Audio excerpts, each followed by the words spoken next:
একাকিত্বে মন ছুটে পালায় এ বাড়ি থেকে ও বাড়িতে। স্মৃতিচারণায় মন ছুটে পালায় এ বাড়ি থেকে ও বাড়িতে।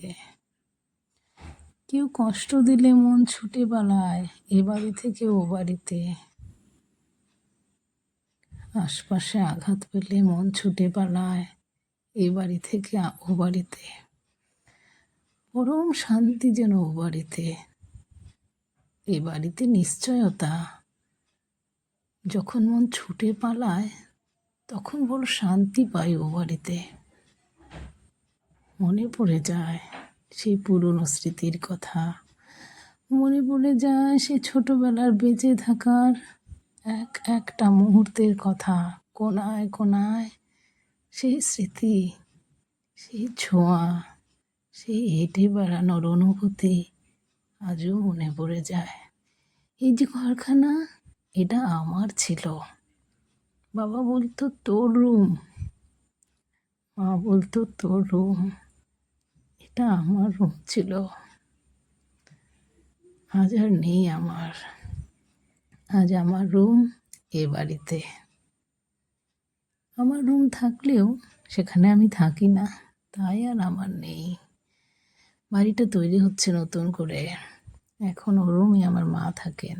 আমার মার রুম হয়ে গেছে, আর আমার মা বাবার রুম। এই যে এই বড় রুমটি, এটা আমার দাদা বৌদির দখলে।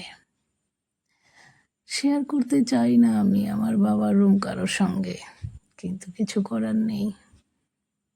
এখন তো আর ও বাড়ি আমার নয়।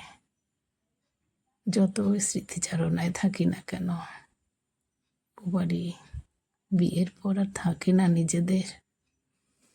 এই যে আমার এক বাক্স বুক ভরা স্মৃতি, এই স্মৃতিগুলো আমার জীবনের সবচেয়ে বড় শক্তি, শান্তি।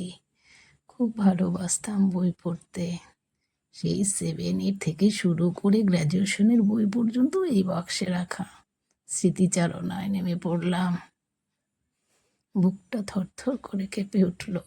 মনে পড়ে গেল পুরোনো দিনের অনেক কথা। সত্যি খুব ভালোবাসতাম ও বাড়িকে। ছেড়ে আসতে চাইনি, কিন্তু বিধাতার নিয়ম, ছেড়ে তো আসতেই হবে। মেয়ে হয়ে জন্মেছি, অন্য বাড়িকে তো আপন করে নিতেই হবে।